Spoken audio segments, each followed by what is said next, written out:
이사야 43장 1에서 28절 말씀입니다. 43장. 야곱아, 너를 창조하신 여호와께서 지금 말씀하시느니라. 이스라엘아, 너를 지으신 이가 말씀하시느니라. 너는 두려워하지 말라. 내가 너를 구속하였고 내가 너를 지명하여 불렀나니 너는 내 것이라. 내가 물 가운데로 지날 때에 내가 너와 함께 할 것이라. 강을 건널 때에 물이 너를 침몰하지 못할 것이며 내가 불 가운데로 지날 때에 타지도 아니할 것이요 불꽃이 너를 사르지도 못하리니 대저 나는 여호와 내 하나님이요 이스라엘의 거룩한 이요 내 구원자임이라. 내가 애굽을 너의 속량물로 구스와 스바를 너를 대신하여 주었노라. 내가 내 눈에 보배롭고 존귀하며 내가 너를 사랑하였은즉 내가 내 대신 사람들을 내어주며 백성들이 내 생명을 대신하리니 두려워하지 말라. 내가 너와 함께하여 내 자손을 동쪽에서부터 오게 하며 서쪽에서부터 너를 모을 것이며 내가 북쪽에게 이르기를 내놓으라 남쪽에게 이르기를 가두어 두지 말라. 내 아들들을 먼 곳에서 이끌며 내 딸들을 땅끝에서 오게 하며 내 이름으로 불려지는 모든 자 곧 내가 내 영광을 위하여 창조한 자를 오게 하라. 그를 내가 지었고 그를 내가 만들었느니라. 사랑하는 형제 여러분, 4월 4일 화요일 저녁 목상에 오신 것을 환영합니다. 42장에서는 그리스도에게 하나님께서 성령을 주셔서 이방의 정의를 베풀고 백성의 언약과 이방의 빛이 되게 하겠다고 하셨습니다. 42장 1절에 내가 붙드는 나의 종, 내 마음에 기뻐하는 자 곧 내가 택한 사람을 보라. 내가 나의 영을 그에게 주었은즉 그가 이방의 정의를 베풀리라. 이렇게 하셨죠. 그리고 42장 6, 7절에는 나 여호와가 의로 너를 불렀은즉 내가 내 손을 잡아 너를 보호하며 너를 세워 백성의 언약과 이방의 빛이 되게 하겠다고 하셨어요. 내가 눈먼 자들의 눈을 밝히며 갇힌 자를 감옥에서 이끌어내며 흑암에 앉은 자를 감방에서 나오게 하리라. 이렇게 그리스도를 통하여 눈이 밝아져야 할 자들 중에 바벨론의 포로 되어서 잡힐 선민 유다 백성들도 있어요. 그래서 그들을 이제 감옥에서 이끌어내겠다 하시는 거죠. 그들은 하나님의 구원의 은총과 계시를 풍성하게 체험했으면서도 깨달음도 없고 순종함도 없었기 때문에 그런 징계를 당하게 되는 건데요. 42장 25절에 그러므로 여호와께서 맹렬한 진노와 전쟁의 위력을 이스라엘에게 쏟아부으심에 그 사방에서 불타오르나 깨닫지 못하며 몸이 타나 마음에 두지 아니하는도다. 이렇게 안타깝지만 어김없이 심판을 당하고도 깨닫지 못함을 애통했습니다. 그런데 이제 43장에서 갑자기 매우 부드럽고 감미로운 어조로 하나님께서 그들을 부르시는데요. 어찌 된 일일까요? 자, 1절 야곱아 너를 창조하신 여호와께서 지금 말씀하시느니라. 이스라엘아 너를 지으신 이가 말씀하시느니라. 너는 두려워하지 말라. 내가 너를 구속하였고 내가 너를 지명하여 불렀나니 너는 내 것이라. 네, 문맥을 잘 들여다보면 하나님이 따뜻하게 부르시는 대상이 어떤 대상인가요?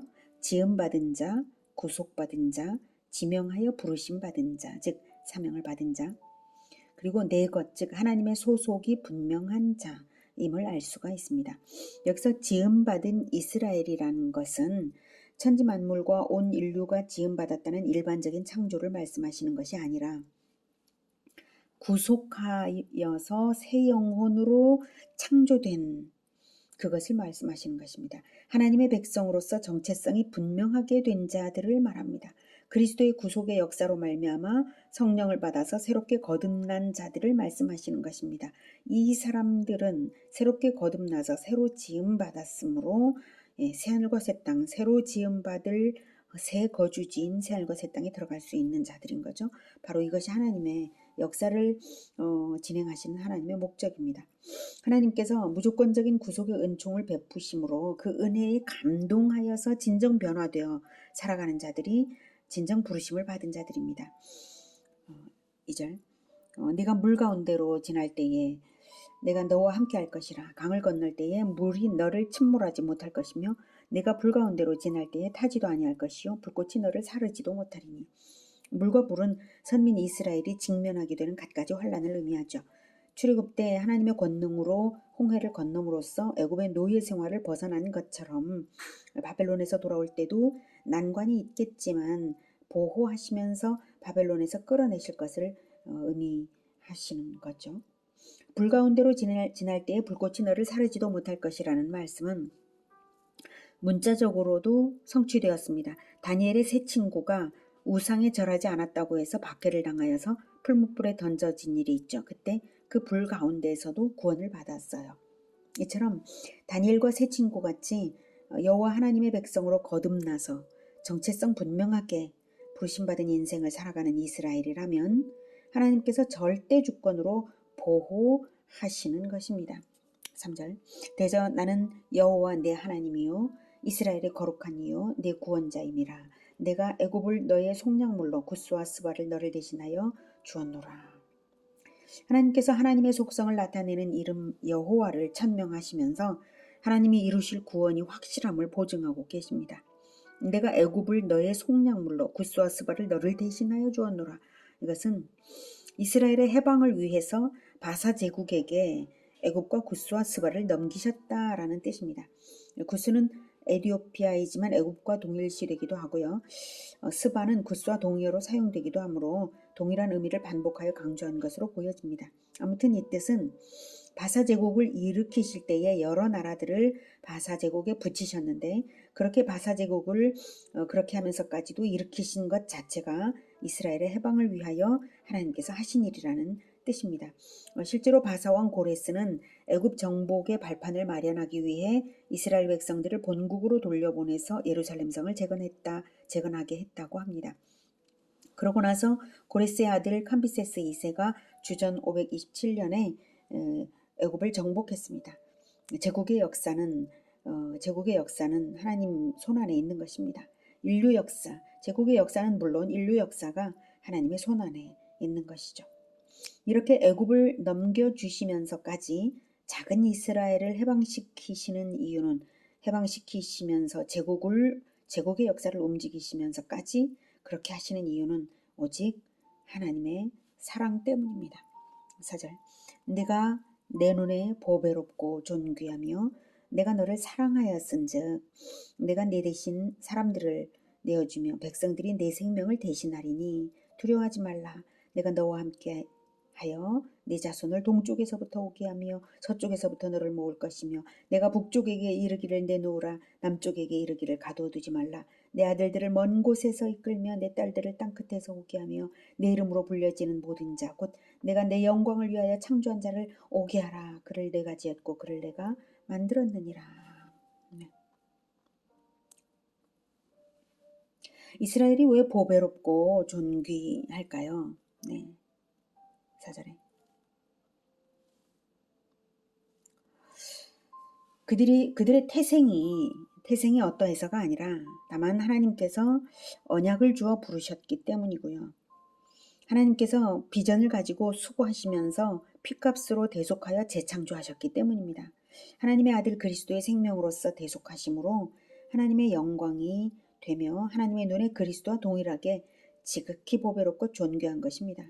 값을 치르는 만큼 그 가치가 그 값이 나가는 것으로 치르는 만큼 그 가치가 귀한 것이 되는 것을 우리가 알지 않습니까? 보혈의 공로로 거듭난 자들은 그리스도의 생명값만큼 존귀하고 보배롭다라고 하시는 것입니다. 그래서 하나도 잃지 않기 위해 다른 사람들을 내어주고 다른 백성들을 내어줄지언정 그리스도의 보혈로 값주고 사신 언약 백성을 결코 잃지 않으십니다. 그리고 동서남북 온 세계 만방에서 땅끝에서까지 다 찾아내어서 오게 하시겠다고 하십니다.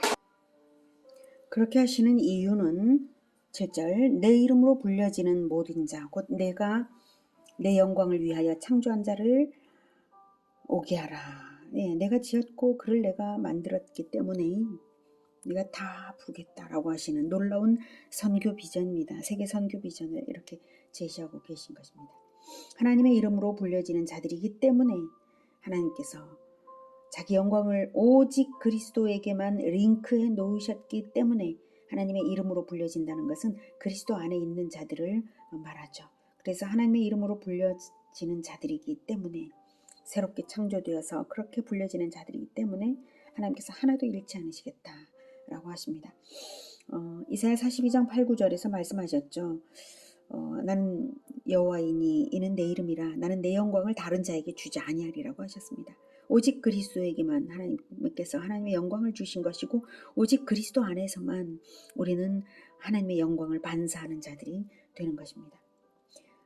42장 9절에 보라 전에 예언한 일이 이미 이루어졌느니라. 이제 내가 새 일을 알리노라. 그 일이 시작되기 전에라도 너희에게 이르노라. 이렇게 새 일을 알려주셨어요.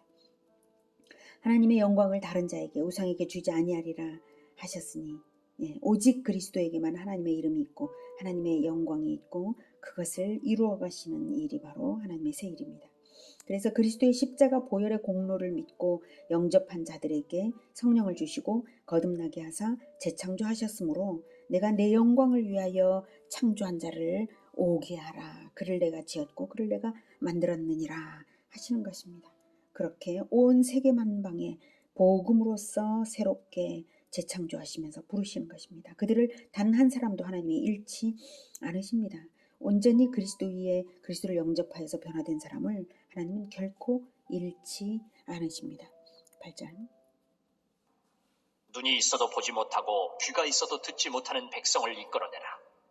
열방은 모였으며 민족들이 회집하였는데 그들 중에 누가 이 일을 알려주며 이전 일들을 우리에게 들려주겠느냐. 그들이 그들의 증인을 세워서 자기들의 옳음을 나타내고 듣는 자들이 옳다고 말하게 하여 보라. 눈이 있어도 보지 못하고 귀가 있어도 듣지 못하는 백성, 즉 이스라엘이죠. 남유다. 구원의 비전을 말씀하신 후에 이제는 무지함에 빠진 남유다 백성들을 소환하십니다. 그리고 9절, 열방은 모였으며 민족들이 회집하였는데, 열방도 전부 소환하십니다. 이렇게 한쪽에 유다 백성을 또 다른 쪽에 열방을 이렇게 소환하시고, 그렇게 모인 장면에서 그들 모두는 사실은 눈이 있어도 보지 못하고 귀가 있어도 듣지 못하는 백성들이죠.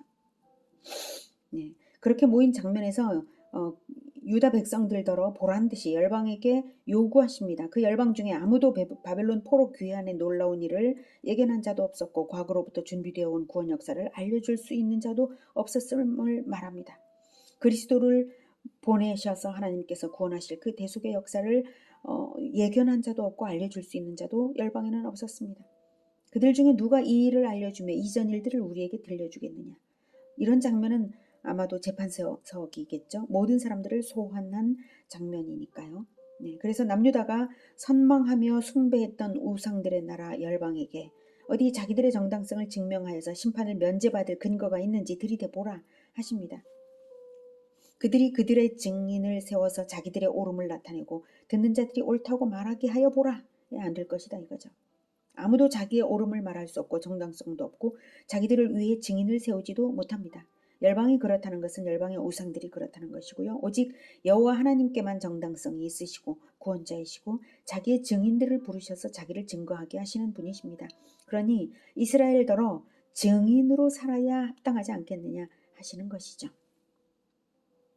그래서 먼저는 모든 열방 앞에서 이렇게 하나님의 자기 존재 증명을 보이기 위해서라도 하나님은 눈 감고 못 듣던 이스라엘을 바벨론 포로 생활을 거쳐서 그들에게 바벨론에서 구원하시는 하나님이신 것을 보여주시는 것입니다. 그렇게 해서 비로소 이스라엘은 눈이 뜨이고 귀가 열려서 하나님의 증인이요 그리스도의 종으로 택함받은 줄을 알고 믿고 깨달아 살게 되는 것이죠.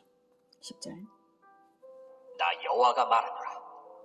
너희는 나의 증인, 나의 종으로 택함을 입었나니 이는 너희가 나를 알고 믿으며 내가 그인 줄 깨닫게 하려 함이라. 나의 전에 지음을 받은 신이 없었느니라. 나의 후에도 없으리라. 곧 나는 여호와라. 나 외에 구원자가 없느니라. 내가 알려주었으며 구원하였으며 보였고 너희 중에 다른 신이 없었나니 그러므로 너희는 나의 증인이요 나는 하나님이니라. 여호와의 말씀이니라. 과연 태초로부터 나는 그이니 내 손에서 건질 자가 없도다. 내가 행하리니 누가 막으리요. 태초로부터 나는 그이니 창조주가 심판주 되시니 창조주가 창조의 원리대로 심판의 원리를 삼아서 심판을 하시고 동일한 원리로 구원을 행하시는데 진리로서 다 하시는데 누가 막을 수가 있겠습니까? 아무도 그럴 수 있는 정당성이나 능력이 있는 자가 없습니다. 하나님의 그 창조의 진리, 심판의 진리, 구원의 진리가 아니다라고 말할 수 있는 자가 도대체 누구겠습니까? 없습니다. 그러니 오직 창조주요 심판주이신 분이 택하여 구원하셨으니 그러하신 하나님을 증언하는 증인으로 살아야 하지 않겠냐라고 부르시는 것입니다. 그렇게 증인으로 부르시기 위해 새 일을 어떻게 행하시는지를 14절부터 말씀하십니다. 너희의 구속자여 이스라엘의 거룩한 이 여호와가 말하노라. 너희를 위하여 내가 바벨론에 사람을 보내어 모든 갈대아 사람에게 자기들이 연락하던 배를 타고 도망하여 내려가게 하리라. 나는 여호와 너희의 거룩한 이요 이스라엘의 창조자요 너희의 왕이니라. 네, 너희를 위하여 내가 바벨론에 사람을 보내어 즉 바사 군대를 바벨론에 보내어 바사 제국을 통해 이스라엘을 해방시키려 하노라는 것입니다. 갈대아 사람, 바벨론을 갈대아 사람이라고 합니다. 갈대아 사람에게 자기들이 연락하던 배, 즉 뱃놀이 하던 배를 타고 도망하게 하겠다. 그들이 즉 갑작스러운 바사 제국 군대의 침공으로 바벨론이 유흥을 즐기다가 황급하게 도망하게 만들겠다 이 뜻이죠. 이게 다 이스라엘을 위한 하나님의 섭리대로 될 일입니다. 그렇게 섭리로서 이루시는 하나님만이 이스라엘의 왕이십니다. 16절.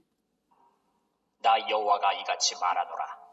바다 가운데의 길을 큰 물 가운데의 지름길을 내고 병거와 말과 군대의 용사를 이끌어내어 그들이 일시에 엎드려져 일어나지 못하고 소멸하기를 꺼져가는 등불 같게 하였느니라. 과거 애굽에서 구원하시던 때를 기억시키시는 것이죠. 그때도 그렇게 했는데 이제 못하겠냐 이 뜻이고요. 18절. 너희는 이전 일을 기억하지 말며 옛날 일을 생각하지 말라.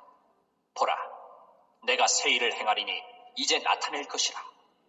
너희가 그것을 알지 못하겠느냐? 반드시 내가 광야의 길을 사막의 강을 내리니 장차 들짐승 곧 승냥이와 타조도 나를 존경할 것은 내가 광야의 물을 사막의 강들을 내어 내 백성 내가 택한 자에게 마시게 할 것입니다. 이 백성은 내가 나를 위하여 지었나니 나를 찬송하게 하려 함이니라. 너희는 이전 일을 기억하지 말며 옛날 일을 생각하지 말라. 보라, 내가 새 일을 행하리니 이제 나타낼 것이라. 너희가 그것을 알지 못하겠느냐? 반드시 내가 광야의 길을 사막의 강을 내리니. 홍해에서의 구원 사건조차도 기억할 필요가 없을 정도로 새 일을 행하시겠다는 것입니다. 홍해는 그저 갈랐다면 이번에는 광야의 길을 사막의 강을 내리라고 하십니다. 사막의 강을 내는 것은 홍해가 갈라지는 것보다도 더욱 놀라운 일입니다. 그 정도로 천지개벽할 새 일을 행하시겠다는 것입니다. 그것이 들짐승들까지도 하나님을 찬양하게 되는 그런 일이라는 것입니다. 이것이 어떻게 이루어질까요? 1차적으로는 선민 이스라엘의 회복을 통해 하나님의 은총이 들짐승에게까지 혜택을 입게 하시겠다는 의미이고요. 궁극적으로는 그리스도의 재림 때에 새하늘과 새 땅에서 들짐승조차도 하나님을 찬양하는 그러한 새로운 세계가 열릴 것을 말씀하시는 것입니다. 그러니 광야에서 길을 내고 사막에서 강을 내시는 것은 아무것도 아닌 거죠. 생명력이 충만한 전혀 새로운 세계를 만드실 것입니다. 전혀 새로운 세계를 만드시는 이유는 21절 이 백성은 내가 나를 위하여 지었나니 나를 찬송하게 하려 그러시는 것입니다. 인간들이 새로 거듭나면 새로운 인간들이 살아갈 땅도 새로워질 것이 진리이기 때문에 새로운 것을 짓겠다. 나를 위해서. 그리고 하나님은 영원히 찬송받으시기에 합당한 만큼 영원한 땅을 주시는 것입니다. 그래서 나를 위해서라고 하셨어요. 그러시려고 새하늘과 새 땅을 창조하사 재창조된 참된 백성들을 살게 하시려고 바벨론도 사용하시고 바사도 사용하시고 지금 이 낡은 지구의 역사를 진행 중이신 것입니다. 자, 그렇게 비전을 품으신 하나님이신데요. 그동안 이스라엘은 하나님을 오해했습니다. 그래서 하나님을 무시해서 섬기지를 않았죠. 22절. 그러나 야곱아, 너는 나를 부르지 아니하였고 이스라엘아, 너는 나를 괴롭게 여겼으며 내 번제의 양을 내게로 가져오지 아니하였고 내 제물로 나를 공경하지 아니하였느니라. 나는 제물로 말미암아 너를 수고롭게 하지 아니하였고 유향으로 말미암아 너를 괴롭게 하지 아니하였거늘. 너는 나를 위하여 돈으로 향품을 사지 아니하며 희생의 기름으로 나를 흡족하게 하지 아니하고 내 죄짐으로 나를 수고롭게 하며 내 죄악으로 나를 괴롭게 하였느니라. 네, 이스라엘의 제사법에는 그리스도의 대속을 통한 구원의 진리가 들어있고 축복의 원리가 들어있고 새하늘과 새 땅이 열릴 영생의 축복까지도 다 들어있습니다. 그것을 바로 알았다면 결코 하나님께 드리는 번제물과 제물들이 아깝지 않았을 것이고 오히려 얼마나 영광이고 축복인지를 알아서 큰 기쁨으로 드렸을 것입니다. 하나님께서 제사법을 주신 것은 놀라운 은혜입니다. 제사법이 있기에 구약의 성도들도 그리스도를 만나는 것이고 그리스도의 훗날의 대속이 과거 당시부터도 적용되어서 구원이 되고 축복이 되는 것입니다. 마치 신용카드를 사용하여 얼마든지 아버지가 허락하신 만큼 쓸 수 있는 것과 같은 원리죠. 아버지께서 나중에 지불하실 것이니까요. 그래서 그리스도의 생명으로 정말로 지불하시지 않았습니까? 그것이 제사법에 제시되고 그 원리대로 살아갈 때 말할 수 없는 구원과 축복을 누릴 수 있었습니다. 그런데 오히려 이스라엘은 그것을 괴롭게 여겼으니 구원을 모르는 것이죠. 진리를 모르는 것이죠. 그래서 하나님을 모르는 것입니다. 그래서 하나님께 감사하기는커녕 오히려 자기들의 죄악으로 괴롭게 해드렸다는 것입니다. 25절. 곧 나는 나를 위하여 내 허물을 도말하는 자니 내 죄를 기억하지 아니하리라. 너는 나에게 기억이 나게 하라. 우리가 함께 변론하자. 너는 말하여 내가 의로움을 나타내라. 내 시조가 범죄하였고 너의 교사들이 나를 배반하였나니 그러므로 내가 성소의 어른들을 욕되게 하며 야곱이 진멸당하도록 내어주며 이스라엘이 비방거리가 되게 하리라. 그럼에도 불구하고 하나님께서 제시하시는 최종적 결론은 내 허물을 도말하겠다. 내 죄를 기억하지 아니하리라 하십니다. 말문이 막히게 은혜로우신 하나님이십니다. 그것도 너희를 위하여서가 아니라 나는 나를 위하여 그 일을 행하시겠다고 하시니 절대로 포기하지 않으실 일이고 죄인 구원하시는 일이 가장 행복하신 하나님이십니다. 그러니까 우리가 함께 변론하자고 이 대속받아서 진정 은혜를 아는 자들에게 하나님과 함께 이 변론에 참여하라고 하십니다. 내 시조, 내 교사들, 내 성소의 어른들, 변화받지 못한 야곱에 대하여 그들에게 말하라는 거죠. 증인으로 서서 하나님 편에 서서 변론하여서 의의를 나타내라는 것입니다. 은혜를 받아서 대속을 받은 것이 바로 의 아닙니까? 의를 얻칭 의이 된 거 아닙니까? 그렇게 해서 말하여서 의의를 나타내라. 하나님께서 이스라엘의 시족, 교사들, 제사장들, 변화받지 못한 지도자들을 욕되게 하며 야곱이 진멸당하도록 내어주며 이스라엘이 비방거리가 되게 하리라 하시는 것이 정당하지 않냐. 이것을 증거하라고 부르시는 것입니다. 그들은 대속의 제사를 맡은 자들이었고 그것을 가르치던 자들인데 그들이 바르게 가르쳤다면 이스라엘이 바벨론의 포로가 되는 징계를 당할 이유가 없었지 않겠습니까? 오늘 하나님께서는 하나님의 대속의 은혜에 감동하여서 변화받아 새롭게 창조된 자인가 아닌가에 따라 하나님의 대응이 완전히 달라짐을 알았습니다.